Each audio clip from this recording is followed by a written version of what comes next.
Hello guys, welcome to the sixth episode of the demon slayer. तो चलिए बिना देरी के शुरुआत करते हैं। तो एपिसोड का स्टार्टिंग ऐसे होता है कि मास्टर तांजीरो को एक नया कपड़ा देता है पहनने के लिए, और उसको बता रहा होता है कि ये कपड़ा न जल सकता है और ऊपर से डीमंस भी इस यूनिफॉर्म का कुछ नहीं बिगाड़ सकते। और बाद में मास्टर उसको उसके स्वॉर्ड के बारे में बताता है कि स्वॉर्ड का colour owner to owner vary होता है, और जिसका भी स्वॉर्ड तांजीरो की स्वॉर्ड की तरह ब्लैक होता है वो ज़्यादा दिन तक जिंदा नहीं रहता। लेकिन फिर तांजीरो मास्टर को बोलता है कि मुझे फ़र्क नहीं पड़ता, मैं नेज़ुको को वापस ह्यूमन बना के रहूँगा। और फिर मास्टर उसे एक बॉक्स देता है जिसमें नेज़ुको आराम से दिन के टाइम पे उसमें रह सकेगी, और वो बहुत हल्का भी है और तांजीरो को उसको ले जाने में कोई प्रॉब्लम भी नहीं होगी। फिर अगले शॉट में तांजीरो वो बॉक्स नेज़ुको के पास लेके आता है, लेकिन पहले तो नेज़ुको नहीं मानती है, पर फिर तांजीरो के थोड़ा समझाने पर वो बॉक्स में चली जाती है और फिर तांजीरो नेज़ुको को लेकर वहाँ से चले जाता है। फिर अगले शॉट में कासुबाई क्रो के बताने पे तांजीरो एक विलेज में पहुँचता है। वहाँ पे बहुत दिनों से बहुत सारी लड़कियाँ गायब हो रही है। तो वहाँ पे तांजीरो को एक बंदा मिलता है जिसका नाम होता है काजुमी। उसकी भी एक गर्लफ्रेंड गायब हो चुकी है। फिर तांजीरो को भी कुछ अजीब लगता है, इस जगह पर डीमन का सेंस भी होता है उसे। अगले शॉट में तांजीरो रात तक इंतज़ार करता है डीमन को ख़त्म करने के लिए, और फिर वहाँ एक सीन दिखाया जाता है कि एक लड़की अपने घर पे सोने जा रही है और उसके पीछे कुछ ब्लैक सा होल जैसा आ रहा है, पिंक नहीं, हाँ समझ रहे हो। फिर जैसे ही वो सोने जाती है वो डीमन उसको ज़मीन के अंदर घींच लेता है और फिर तांजीरो सेंसेस की मदद से वहाँ पे पहुँच जाता है। अगले शॉट में तांजीरो ढूंढता रहता है वो डीमन को, लेकिन उसको मिलता नहीं है। लेकिन फिर उसे पता चलता है कि डीमन नीचे ज़मीन के अंदर छुपा हुआ है। फिर वो अपना स्वॉर्ड का यूज़ करता है और फिर तांजीरो वो जो लड़की जिसको डीमन ने पकड़ा था उसको बचा लेता है। वहाँ नीचे से एक डीमन बाहर निकलता है, लेकिन जैसे ही तांजीरो उससे पूछता है बाकी लड़कियों के बारे में वो अंदर चले जाता है।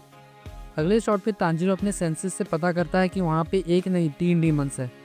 लेकिन जैसे ही तांजीरो अपने वाटर ब्रीदिंग टेक्निक यूज़ करता है वो नीचे ज़मीन के अंदर चले जाते हैं।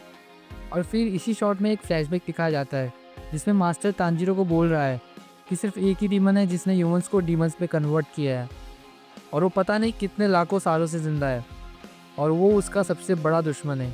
और शायद वो जानता भी रहे कि डीमंस को वापस ह्यूमंस में कैसे कन्वर्ट करे, और उसका नाम है मुजान किबुत्सुजी। और फिर अगले शॉट में वापस प्रेजेंट टाइम में तांजीरो अपने टेक्निक्स यूज़ कर रहा है, लेकिन वो तीनों डीमंस बार बार बचे जा रहे हैं।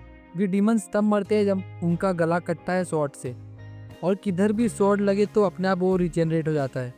और फिर तांजीरो को पता चलता है कि ये एक ही डीमन है जिसने अपने आप को 3 में स्प्लिट किया है, लेकिन चाहे तांजीरो कुछ भी करे उनका कुछ नहीं बिगाड़ पा रहा।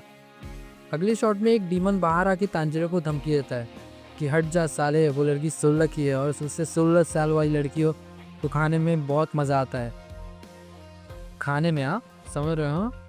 फिर एक और डीमन अंदर से बाहर निकलकर बोलता है कि कैसे उसने बहुत सारे 16 एज की लड़कियों को खाया है और वो अब सेटिस्फाइड है। लेकिन दूसरा डीमन बोलता है कि मैं सेटिस्फाइड नहीं हूँ, मुझे और खाना है।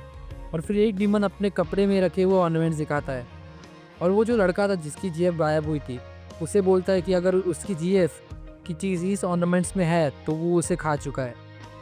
अगले शॉट में एक डीमन तांजीरो के पीछे से हमला करने जाता है, लेकिन फिर उसको एक कड़क लात पड़ती है हमारे नेज़ुको से।